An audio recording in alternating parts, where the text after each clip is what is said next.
The health department is looking into closing some parts of St Augustine's Hospital in Durban. 66 people have tested positive for COVID-19 at the health facility. It's reported that 48 of them are staff members. eNCA's Dasen Thathiah is following that story for us and is outside the hospital. I mean, shocking numbers coming from there. What have you learned, Dasen?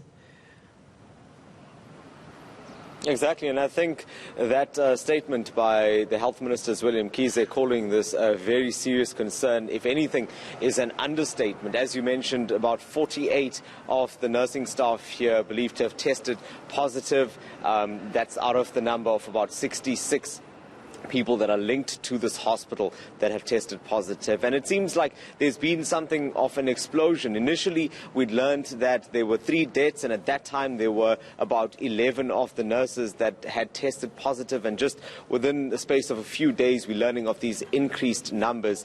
Now, the hospital has a huge task on its hands because it needs to now trace anyone who's come into contact with both the medical staff as well as the other patients that were here at the hospital. And to do that, they need to go back to at least the 1st of March, right until present day, to find out who those people are. That's about 4,000 people that they are looking at. And then that number could even go beyond that, depending on who those people have come into contact with. Now, at this point, there's no confirmation that it could be as broad as that, numbers reaching the thousands, but the possibility certainly is there. You spoke about parts of the hospital being closed. That had already started last week when the news first broke, and the immediate action that was taken by the hospital was to close the emergency department.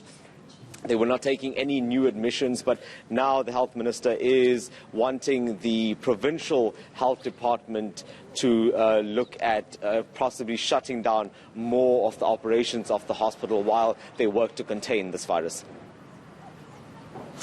And I should imagine, Dasen, that people working there are pretty frightened of the conditions there, and the fact that their CEO has up until now been pretty defensive about what was happening. I mean, what's the explanation been? That's just it. There is a lot of concern, and particularly with the staff themselves. You would have heard Denosa coming out and criticizing management here at the eNCA St Augustine's Hospital over the issue of PPE and the fact that they were not being provided enough of the most basic items like masks. But that is something that eNCA has denied.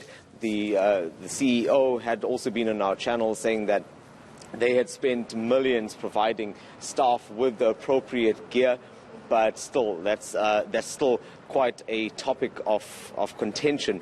You know, something interesting just happened a little while ago, Jane. Before I started speaking to you, there was a gentleman that stopped here because he'd seen that we were reporting on the story, and he said to me that his wife works in here, and he's been concerned about her safety ever since the COVID-19 outbreak had first come about.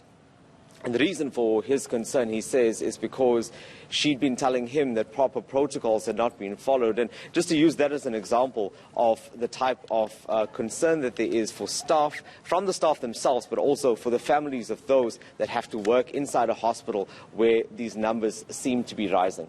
All right, Dasen, thank you very much.